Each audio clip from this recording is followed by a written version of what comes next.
Welcome to the Gear Garage Live Show. This weekly YouTube show covers whitewater rafting, river safety, oh God, I lost my paddle, gear, and anything else Zach feels like rambling on about. Well, hi everyone. Welcome to today's show. I have a lot of stuff to talk about, so we're going to just jump right into it. And the first thing, here's our little agenda. I created my agenda for the shows. We're going to start by talking about our sponsor, GoRafting.com, answer questions. If you have questions, put them in the comments right now, and I will get to them as we go. There's already a couple questions ready to go. And I will talk about Kodiak Components, a gear company I kind of stumbled across that I'm kind of excited about. So to get started, I want to talk about the sponsor of our show, GoRafting.com. They make river maps for your phone, which is pretty cool. They not only make river maps, they just have a pretty comprehensive website. If you want to learn about a river and get a description, you can click on it. Let's say the White Salmon, and there's this online description of the river. So this is just stuff they have online that's for free. But if you want the map, and I think we came across it, if you want the map downloaded to your phone where it knows where you're at using your GPS, tells you how far to the next thing, this is it. And they are by far the best ones doing this. There's another organization doing it that NRS is working with. This one, I think the difference is this one knows where you're at on the mileage of the river. That one just tells you where you're at. As far as I know, this one actually knows a mile around a bend is your camp. So it knows where you're at in line with the river. And they're great. I used it in the Grand Canyon. I had a paper map and I thought I would use a paper map the whole time, but it was really nice to know exactly where we were. So I pulled out the app quite a bit. I really liked it. So it's a great thing. I did the map. I did the one for the Illinois River. It's not like, I wouldn't say it's 100% comprehensive. The one I did on the Illinois, it's just really good. It tells you the information you need to know, the important stops, the important campsites, the important rapids. It's not everything. Whereas the Grand Canyon map is everything. And if you look at their website, they don't sell the app. The app is a different company called Far Out. So you get the Far Out app, which is a free app, and then you buy the maps directly through Go Rafting somehow. You have to figure out how to use your I don't know. You have to do the tech stuff on your own. But I did notice that they have this bundle that's and they're not telling me what to say. They just say, hey, we want to sponsor the show. Say whatever you want. This bundle where you get for $50 their Whitewater Classics bundle, which is a lot of rivers here. I mean, I don't know. I think they should not do this. You basically get everything. I wonder if you get the Illinois with this. You get the wind. And you get things like the wind where like you probably are not going to use it on the wind. Maybe you will, maybe you won't. Nice to have. The White Salmon, I don't know if you can use it on the White Salmon. On day trips, I'm not sure how useful it is. Oh, there's the Illinois. Boom. So the Illinois is included in the bundle. $50 for all of them. That's a steal. And I say that because I don't think they're going to keep doing that. They have to stop this bundle. It's too affordable, and it's worth $20 for the Grand Canyon map or whatever it is. It's worth whatever the Illinois one is. It's worth it to have the information on your phone. Again, I think this is the future of river maps. So, I'm pretty jazzed about it. And so, yeah, if you're interested, check it out. I know a lot of you just got permits for the Middle Fork of the Rogue or whatever. And now's the time to get the map, get it on your phone, see how it works. And there's so much information in the app. There's photos. The apps are great. So Thomas has a comment about that. Yeah, I worked in the Grand Canyon too. It was amazing. Like we found a camp that was really good because I was in the app looking for camps and I was looking at photos of camps that I had downloaded. You download all this stuff before you leave. You don't need to self-service to make this work. You download the map ahead of time. I'm like, that camp looks beautiful. Let's camp there. And so it's just really nice to know, again, where you're at on the river. And they're pretty descriptive maps. Again, I think it's the future. I think in 10 years, we're all going to be doing this. Paper maps. The problem with paper maps, which we've used forever and they're great, things change. So like if you bought a Middle Fork of the Salmon map from last year, it's different now. There's new rapids. Rapids have changed where an online map can be updated. So as the river changes, as access changes, that information can change in real time. Joe says, make sure your map is loaded prior to getting on cell reception. Yeah, you need to download the map, everything. He had an issue on the Rogue last month where your map would not load despite having loaded it offline.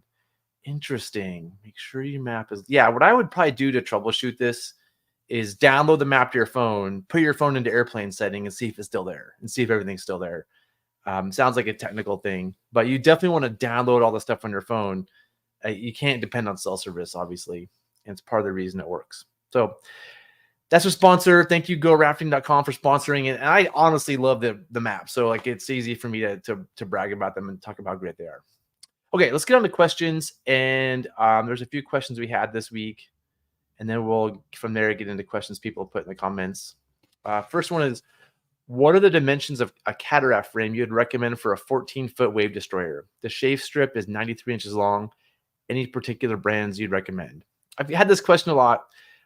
My go-to answer is for pretty much all cataract frames is you want 36 inches between the tubes. And that's pretty standard cataract frame size. Some people go narrower. I think people in California who are doing steeper, more technical stuff might go narrower. I think 36 inches is sweet. So that's what I go with. We've been through brands.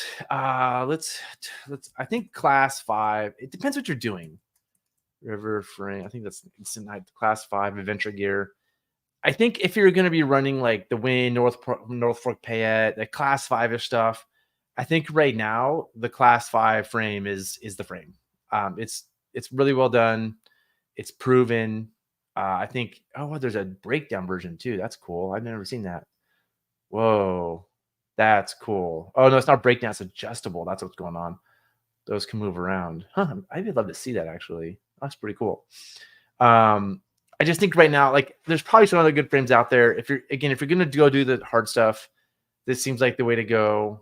I really like Dusty's frames, DRL River Logistics. Look at those. He makes a really good cataract frame. Let's see, where are we at? Raft and cataract accessories, rowing frames. His fully welded one's great.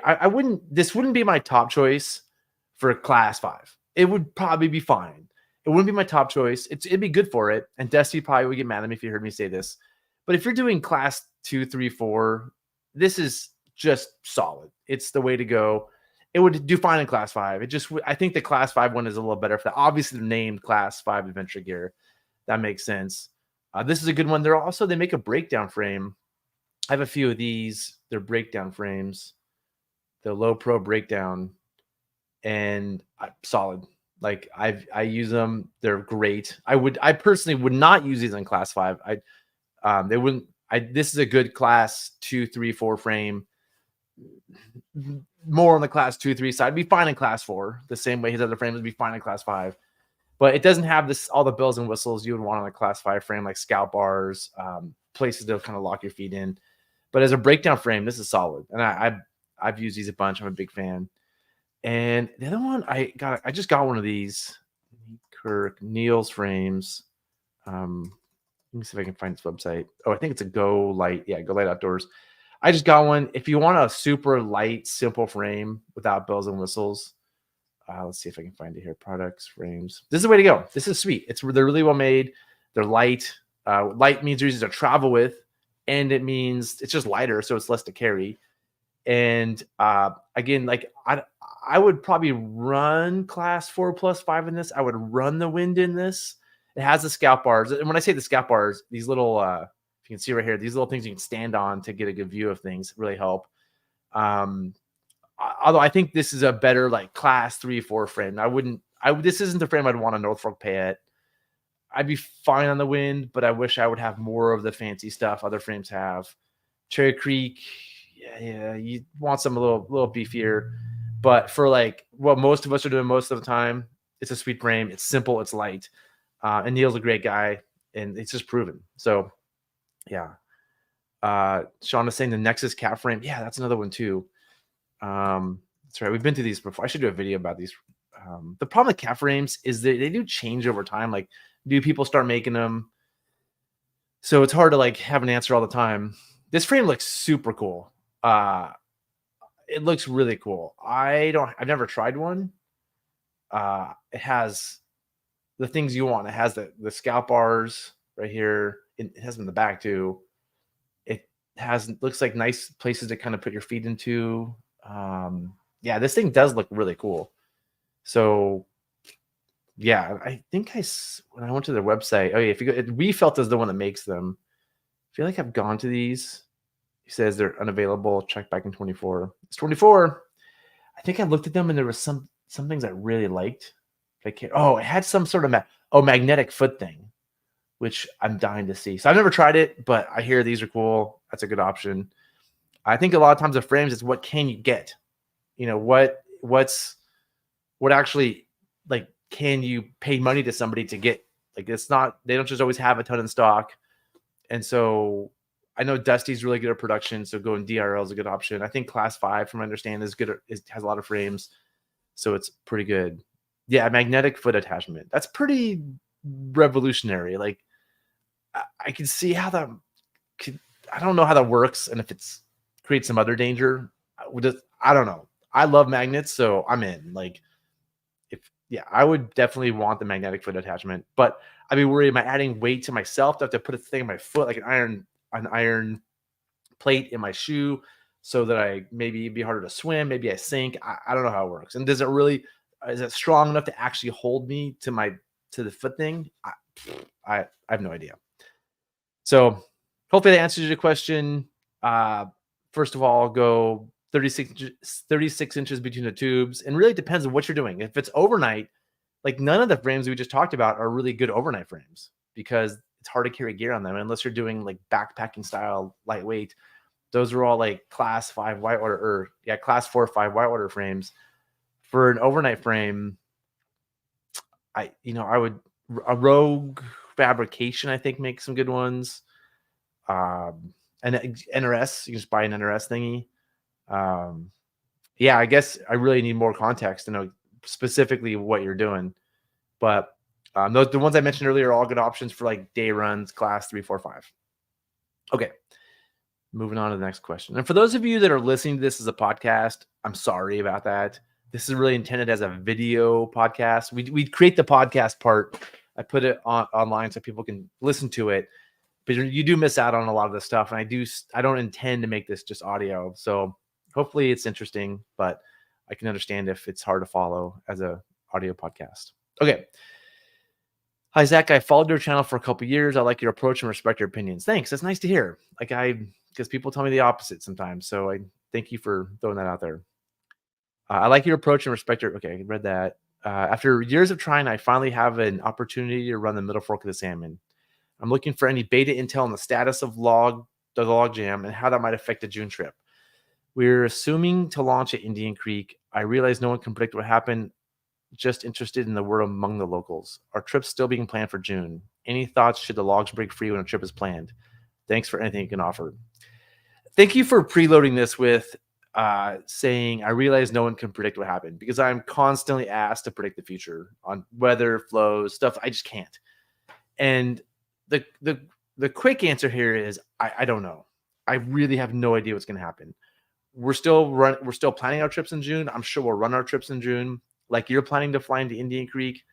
I'm planning to fly into Indian Creek. Like, I know that's a possibility that we may be flying our trips into Indian Creek. So, and to do that, I've called the air companies and just been like, hey, just in case we have to fly all of our trips in all summer, do you have capacity? Can you put us on the schedule?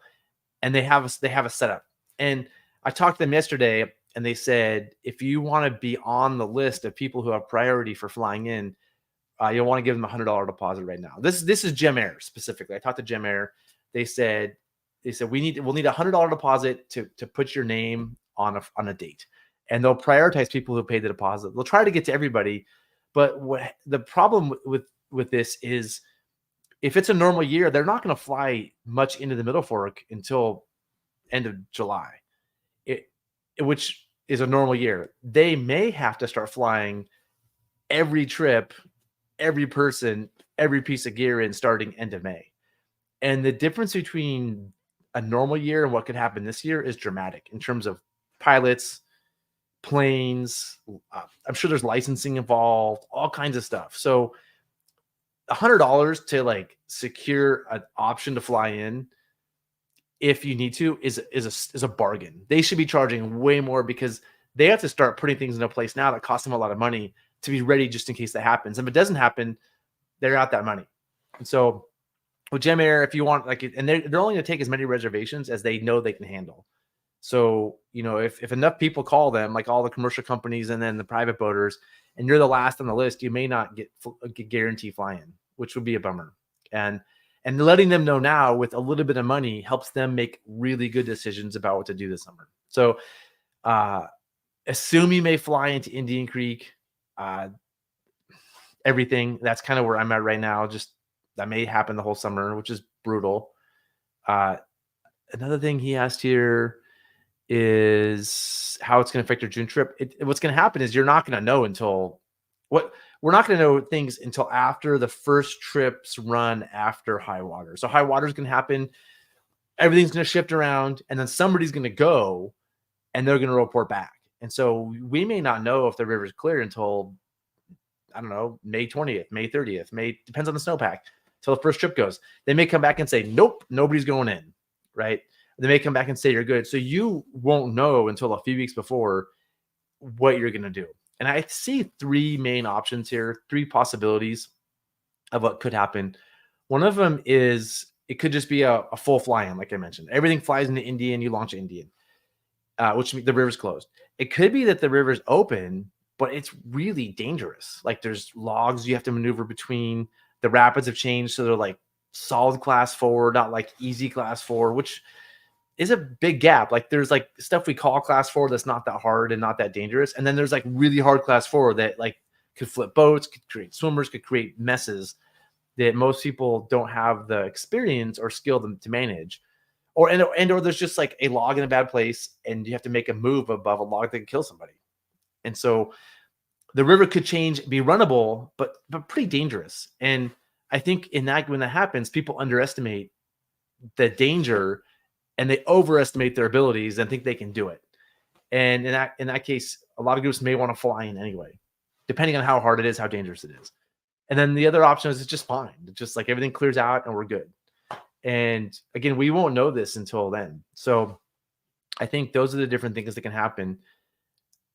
Again, I'm not going to have probably any more information until end of May, early June. So we're still scheduling trips. Any thoughts? Should the logs break free when a trip is planned? So I think he's asking if you're downstream of the logs and then they break free. Tie your boats up really well. I don't know. I mean, it's happened before. I've been on the Middle Fork when stuff's coming downstream like crazy. You don't want to be on the river when it happens. So if you start to see like a little like pine needles and like sediment in the river while you're floating, that's a good sign to pull over. Like there's a flash flood coming, there's something coming. Pull over, tie your boats up really well, wait it out. A lot of times it happens in camp. Like we're only on the river. I mean, just 24 hours a day. Most groups are on the river 5 hours. So 19 of the hours your boats are tied up generally. So just, have really good ropes for your boats, have really good knots, know how to tie them. I think that would be really big. And that's it. I've already had this question like 10 times this year. I see it coming another 20 times, and it's all going to be pretty much the same information. Yesterday I recorded a video that covered all that stuff, probably a little bit more, that will show up on this channel in like the next hour or so. Like I recorded it, it's going to go live. And so if you want all of this information in sort of a pre-thought out sort of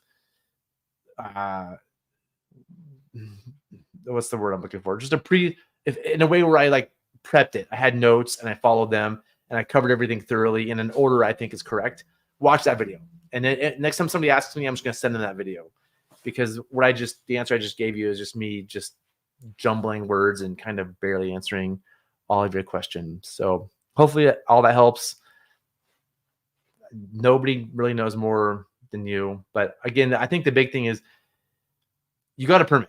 Whoever applied for the permit when they knew there were log jams upstream. And so hopefully whoever applied for the permit and your group are aware that we don't know if the top section is runnable and that it was possible that you could be flying into Indian Creek. I really hope people don't turn their permits in last minute this summer, because that's a bummer for the people who have the skills to do it, are willing to put the effort in. So hopefully you're like, hey, we applied for a permit. We knew this is a possibility. We're planning worst case scenario. Now, there's probably worst case scenarios, like there's logjams below Indian, but like we're planning on flying to Indian. If anything better happens, that's great news. We're willing to put the $100 deposit to get on the list to fly in and go from there. The other thing is, if you're going to fly in, you need to buy probably maybe new frames, because if your frames don't break down, you can't put them in an airplane. And so I would think about new frames, new equipment that can break down. Moravias don't roll that small. And so you can fly Moravias in, but they're hard. Some wing boats don't roll that small. SOTARs roll okay. So you want to think about your gear. And also, this might be a year to think about going lighter. The less gear you bring, that's the less stuff you have to load and unload in your truck. You have to put in an airplane, you have to take out of an airplane, you have to carry down the hill. And so this might be the year to go backpacker style, go lean to mean, turn it into a ducky self-support trip. That would be so cheap to fly in. Have ever put dry bags in the back of their ducky? Be an amazing trip. So this is a year to think about like less stuff in general. Okay, so hopefully I answered that question.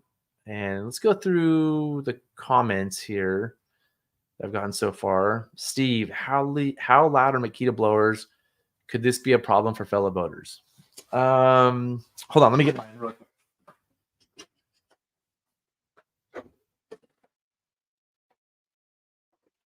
I own a bunch of these because they're awesome. This is how loud they are.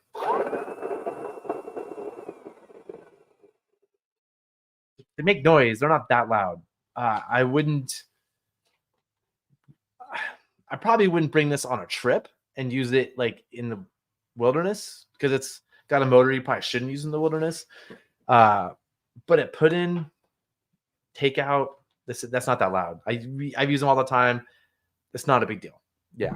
There's the thing we used to use that NRS, it was a company made this like handheld thing that plugged up to your car batteries called the Screamer, because it sounds like somebody screaming. It goes, that was obnoxiously loud and annoying, and we still put up with it. So this is way less annoying than the Screamer, and actually it works a lot better, like pumps things up faster, so that's less time you're blowing. So good question, Steve.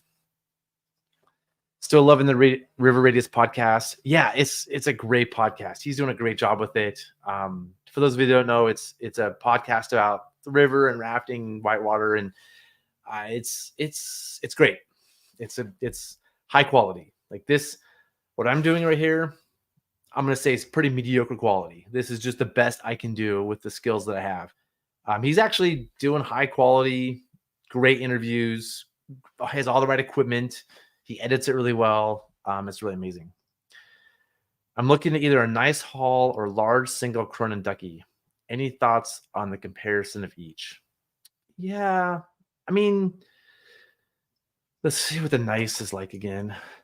The Cronin is proven. The Cronin it's the Cronin. And for those of you who don't know, here we go. It's got all that bow rocker. Some would say too much bow rocker. So and I think they're both PVC. I'm guessing they're both kind of like the same material. Yeah, this is PVC. They're both like, they're affordable. They're both around $1,200. So I don't know how much let's look at how much a Cronin is. Cronin ugly ducky. Let's see. Home of the ugly ducky kayak. There we go. $1,200. Yeah. So, they're both around $1,200. I would lean towards a Cronin in that Matt, he's involved with the community. He's a boater. It's nice to support a boater. He supports American Whitewater. Yeah. I mean, I don't know the people from Nice. Maybe they're support the community too. Maybe they're boaters. I have no idea. I've never used one. I think I'm guessing that the fabric. Yeah, this is 0.9 millimeter PVC. Let's see if we can find out what Cronin. I bet Cronin's a little thicker. The other thing is Cronin has a great warranty. I don't want to say what it is because I might mess up the words and overinterpret what it is. I can't see what kind of fabric he has. I'm guessing the Cronin is heavier, like weighs more, and also has thicker fabric. My general feeling would be like, if you're going to run harder whitewater, I would probably go with the Cronin. Like, I think that design is proven to that rocker just bombs over things. It's really forgiving. I saw Bill Guyman run up Reese Fork, which is a challenging like 4+ run, and he did fine for the most part, and maybe he's an expert kayaker. I just didn't know it, but like I didn't even know he knew how to kayak or ducky. Whereas the Nice, I'm guessing is designed more for like, you can just tell from the photos, right? Class, they're on desert rivers, more of the like extended class 2-3 run. It's probably lighter. It's easier to carry. I think this is designed more to carry gear because it doesn't have all that rocker. It's the same boat, but they just took the rocker and made it flat. Or Corona took the boat and went like this with it. Either one. The Corona's probably better for day trips, whitewater drops. This is probably better for extended whitewater. And again, you can just tell from the photos they put. Matt has photos of them running giant cabins. These guys are standing up, floating down, class 2. So those are my thoughts. Let's see, where are we at? Nexus. Yep. Gear Garage is my favorite video podcast. Oh, thanks. Yeah, I think I might be the only video podcast for rafting. So as soon as somebody out there does a better job, I will not be insulted if I'm not your favorite anymore. It just takes one person, and it's probably gonna be Private Whitewater. He's probably gonna start doing online video live podcasts and blow me away because he's smart, he's talented, better looking, better voice. He's got it all. Dimensions of a gym. No, they have multiple planes. I can tell you one thing: your frame is not going to fit in a gym airplane. Your frame has to break down. They can get oars in there. They can get big Moravias in there. But I don't know the dimensions of airplanes. That's a good question for them. One on that note, let me turn this audio off. When you're flying stuff in, with your rafts in, you want to get all the air out of your boats. And that's where we use these a lot. They come in really handy. And you take these are the adapters that I sell. And on that note, we're about to get adapters for the other ones, the Ryobi, the Milwaukee. They're in the mail, supposedly. You put it on the side and you suck the air out of your raft. And you can sit on your raft and push the air out. Nothing gets the air out like sucking it out on the side attachment. So I'd recommend getting one of these if you're flying in, just to suck the air out of your raft, make your raft smaller, easier to put into a plane and transport. Okay. Yeah, I think Steve, you're saying you love this. Yeah, these are so sweet. And I guess let me see. I'll bring up our adapters really quick. Now's the time. I didn't intend to do a commercial about our adapters or talk about them, but I'm going to anyway. This adapter that goes on the end here, can everybody see? Yeah, the end here is made by somebody else who's an engineer who has a 3D printer, and he makes them. He's not. I think he's related to a boater, but he makes them. I buy them from him. I put them on our website. I ship them. It's a whole process to go from making them to your doorstep. It's just so many steps along the way. It's crazy. And so if you have the ability to print on your own, 3D print, there's designs for some of these online you can just buy if you have a 3D printer.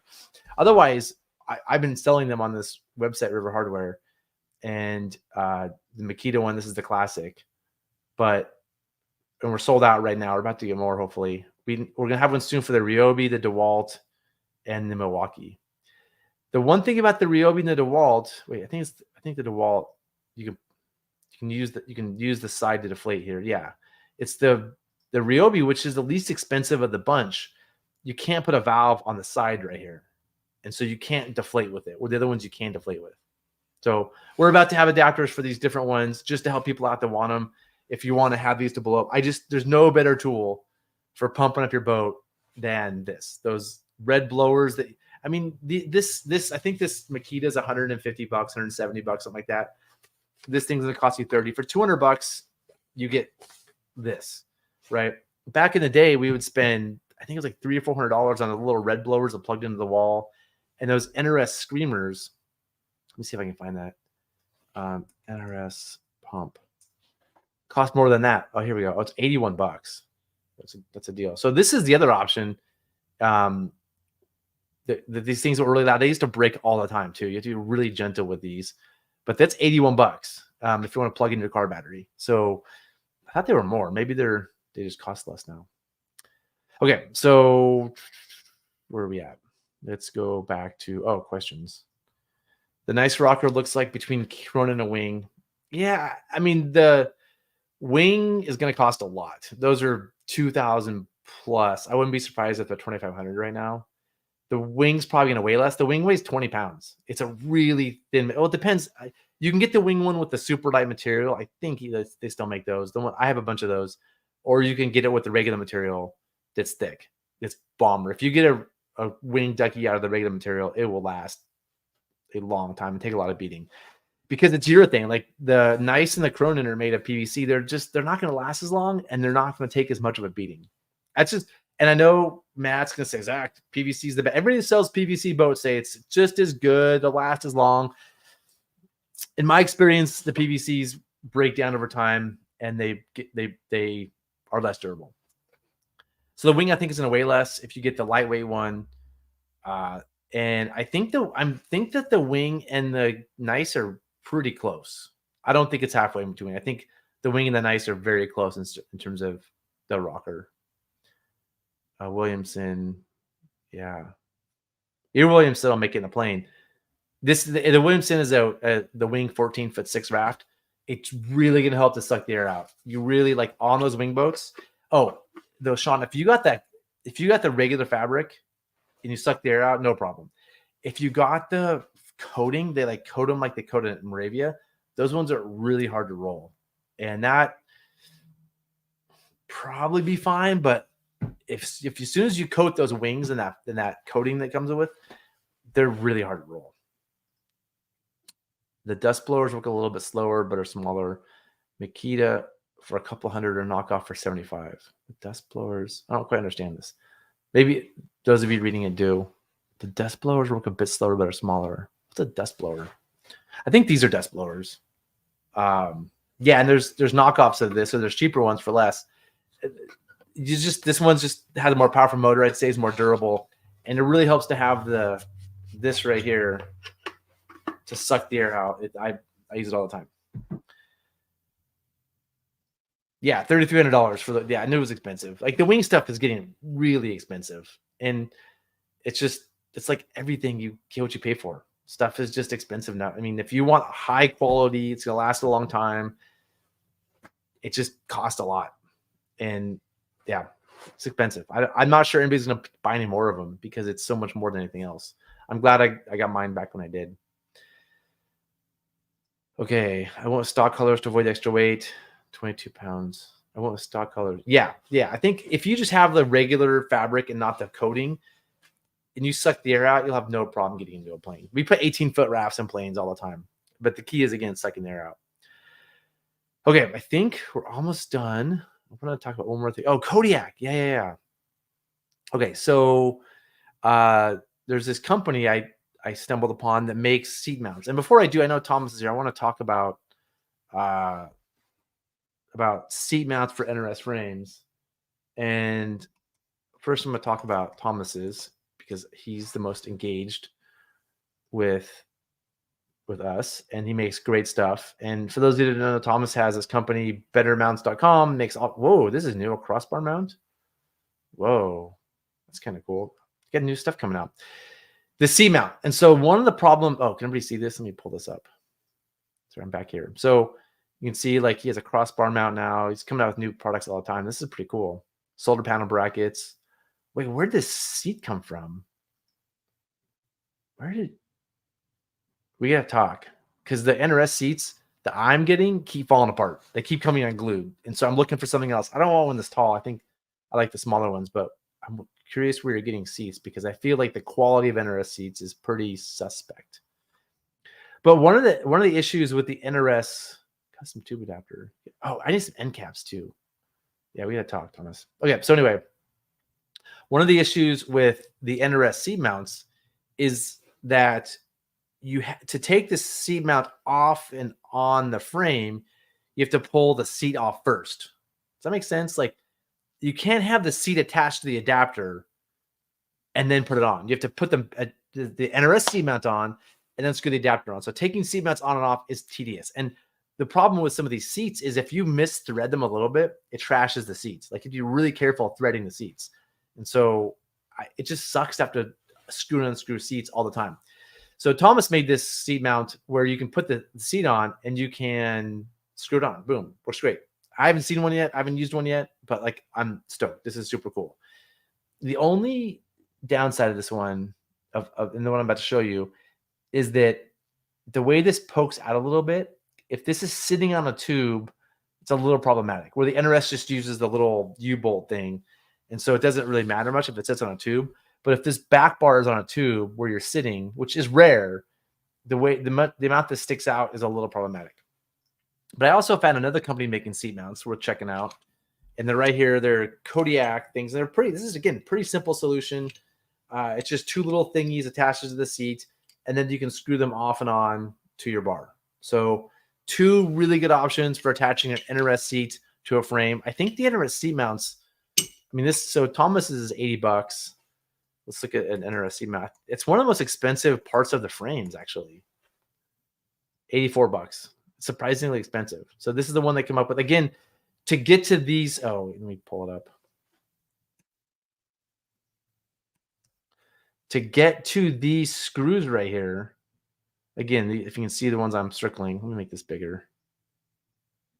To get to these screws right here, you have to pull the seat off, which is a bummer. It really is a bummer. And so, or if you want to, it's like, let's say you didn't tighten it and it moves a little bit, to do any adjustment, you have to unscrew the seat, which is, again, a bummer. The biggest reason, the annoyance, but the bigger reason is it's really easy to misthread those bolts. And if you do, it strips them really easily. And you have to buy a new seat. And seats are not cheap either. So what I'm going to say is check out Better Mounts. See if I can find that again. And check out his seat mount, which is super cool. Or check out Kodiak Components. And they have some really cool rafting stuff too. Some like fancy, like hang on to your frame thingies. And where's the seat mount? And let's see how much this one costs. $124. So even more than the NRS one. Like this is probably the most expensive one. This is definitely the most expensive one I know about. But that's how it works. I haven't tested it yet. It looks cool. I'm going to try to get it out sometime. Again, if you have this one lay on a tube, it's a little more problematic than the Better Mounts one, right? Because those bolt heads, these bolt heads, pull myself back up. These bolt heads right here will really rub into your tube. So you only want to use this, in my opinion, if your frame is over air, not sitting on the back of a tube. Okay, I think we're almost done. Let's see, Makita XSA. What is that? What's a Makita? Let me Google this. Come back to here. Makita XSA 01Z. This is how I learned about cool stuff. Yeah, I think that's a drill. What is that? It's not an air blower. Oh, it says, whoa, Makita brushless, cordless, high-speed blower inflator. What is that? Whoa. I wonder if this is better.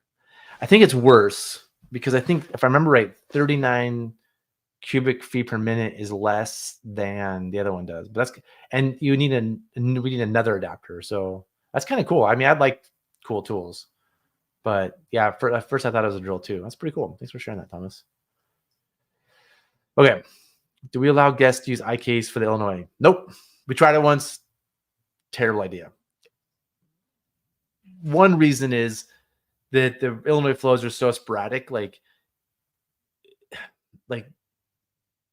it would be hard to guarantee it because maybe at the exact perfect flow, it's fine. But we had a group do it the exact perfect flow, experienced duck ears. They promised the world oh, we're going to be great. They swam on even the class 3 rapids early. And I just let's pull them. And then the bummer is we're definitely not going to let people run them to Greenwall. We then have these big, heavy duckies on our gearboats to Greenwall and the harder rapids. I probably wouldn't, even if I led duckies on our Illinois trips, I wouldn't let them from Fawn Falls through Submarine Hole, right? Which means our rafts are carrying all this extra weight for through the harder rapids. It just makes it harder for us. So I tried it. That wasn't a fan, so we don't do that. Okay. Oops, why is it not working? Not a leaf blower. Not sure what you're referring to, Thomas. What's not a leaf blower?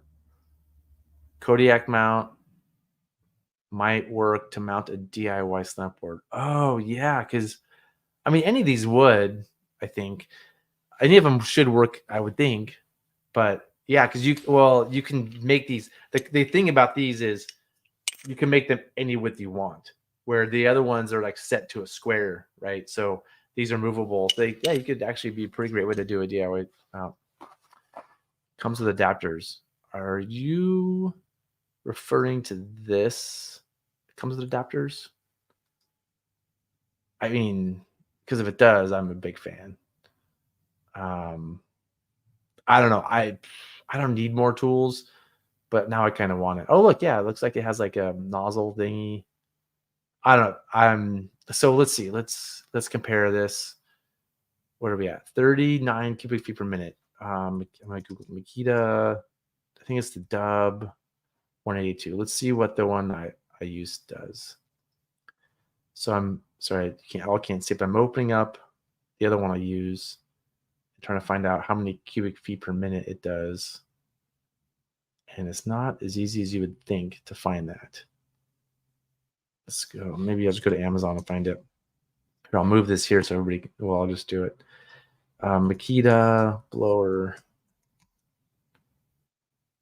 The Makita website didn't have the cubic feet per minute, so I'm looking at the newer one, the Dub 185Z, and it says, where is it? Man, come on. I don't know. Somebody else can figure this out. I'm struggling. If anybody can tell me how many cubic feet per minute it blows. You would think this would be a really important information that they would share, but I don't see it. I'm just assuming that the Dub 182. Let me pull this one up so we can see it. This is Dub 182. There's a few different ones. If anybody can figure this out, that'd be great. But this is the one I'm now recommending that I like. It's the newer version. This one's the Dub 185Z. There's a few different models, but the newer one is really nice because the older one, the nozzle thing just goes over the top of the thing. This one actually locks into place. There's like, little grooves inside of there. It locks into place really well. Oh, Thomas found 113 cubic feet per minute. So what the one that we looked at earlier was 47. So it's super cool looking. It looks like a drill, but this one does over twice as much air per minute, cubic feet per minute. So it just seems like this is a no-brainer to me, at least. No raft adapter, higher pressure, but slower. Okay. Yeah. I mean, if you were super nerdy, you would get, if it's higher pressure, you would get this to blow up the volume of air, and then maybe that one could top it off. Like you'd have two, they could top it off. That'd be pretty cool. And it probably can't deflate. Yeah. But it seems like it's a high pressure pump for like high pressure. This is more about volume. Yep. Jesse, yeah, I am. I actually this year, last year I had to it was during a course. I rearranged our course schedule to go to WinFest. Are you going to race? Are we doing this? Because I was just actually about to message you. I'm trying to decide if I'm going to capo race or R2 race because I have to find a partner to R2 race. So if you're going to race, let's dance. I'll not find a partner for the R2 race, and I'll capo race. But I definitely am going. Like I said, last year the class 4 schools we do overlap the WinFest, but this year we moved the schedule around so it wouldn't be a problem. Which, on that note, we have room in our class 4 schools. We were all full, sold out with waiting lists, and had a rash of cancellations. So if anybody wants to take our class 4 schools next month, we have spots. One of them is a harder one. Like we're gonna go do harder rivers right off the bat. Like it's for people who've already done classes with me. It says it on the schedule. Like we're not. Yeah, this is for people that are solid boaters, good boaters, not like you're trying to get there. So we have one That's like the class 4+ school. Let me know if you want to join that one. We have some spots, and that we had 8 cancellations on that one. It's crazy. Everybody all of a sudden had conflicts. And another course has 3 openings in one of our normal class 4 schools. So cool. Let's do this, Jesse. Yeah, I'll be there. At least we'll have us, and I'm sure if we talk it up enough, we'll get more people there. But yeah, I'll put my capo together, and it's only a few weeks away. I'm pretty jazzed. So, well, everyone, that's it for this episode. I think I covered everything. Thank you all for watching as usual. Thank you if you're members, for being supportive of the show. Thanks for putting up with me mispronouncing things. I say things wrong all the time. I use the wrong word. Thanks for the low quality of the show. I appreciate everybody still chiming in. It's really fun for me. I was looking forward to it today. I love answering these questions. As a reminder, there's a video dropping probably right now where I more eloquently than I did earlier, talk about my thoughts on the Middle Fork this summer. So check that out. And let's get one more thing. Know anyone running classes? I don't. It depends what you want. Like class, when you say anyone running classes out here in the Mid-Atlantic, that's vague. Kayak classes, R2 classes, rowing classes, class 2 rowing classes, class 4 rowing classes. I'm guessing you're asking about like more intermediate / advanced rowing classes, and I don't know of anybody, unfortunately. We're one of the very few people. I don't think anybody offers a class like what we do in the class 4 schools. Like I'm pretty sure nobody does. It's a very unique thing. They're very difficult to run. They're very they take a lot of resources, vehicles, boats, trailers, people to move them. What we do is very resource intensive, but like it's the best way to like practice what I'm going to call class 4 skills, which are not necessarily about individual rowing, which some of that is. We focus a lot about oar management and shipping, but it's about boat spacing, boat order, leaving eddies, entering eddies, scouting, setting safety. Like we're really like, how do we run a responsible trip? How do we look out for each other? Which, I talked to a friend who was out boating this weekend with a group, and he sent me messages. He was just really disappointed with how badly people were not looking out for each other. Just like the boat spacing was way off, and just the lack of looking out for each other was awful. And it's something I feel like is needed in the community. And we do a lot of that in the course. I did a trip on the Crooked a few years ago, the Crooked here in Oregon, which is a class 4+ run with one rapid people would call class 5, which is debatable. But, one of the hardest rapids, which is actually commonly portaged, we were running one at a time and nobody stopped below to set safety. People just ran it and kept going. And I'm like, where did that come from? And so we talk a lot about like looking out for people on the river. That's a lot of the point of the class. Oh, canoeing classes. Well, Russell, I don't know much about canoes.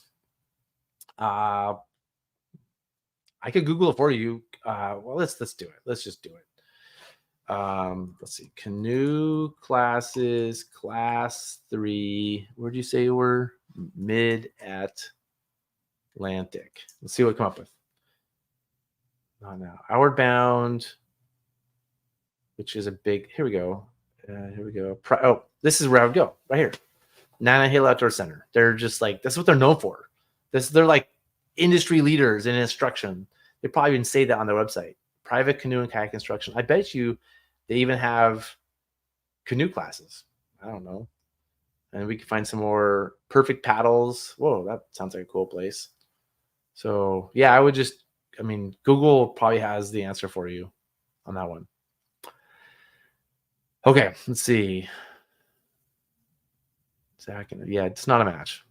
I'm working on it. That's why I'm doing this show, so I can work on being more eloquent and be better at public speaking, not stumble over my words as much, not talk too fast. I have a bad habit of talking too fast, not mumbling my words out. This is a chance for me to practice. So thank you for giving me a chance to practice. They sound awesome. Yeah. Cool. Yeah, don't worry about when I'm closing out. I'm happy to answer questions. But I think I'm done now. I think this is it. The end of the show. Thanks everybody for watching. And well, I should next Tuesday. We should do this again. I'm pretty sure next Tuesday. Yeah, I should be here. So we're good for next Tuesday. I'll see y'all on Tuesday. And look out for that video that just dropped about Middle Fork stuff if you care about the Middle Fork.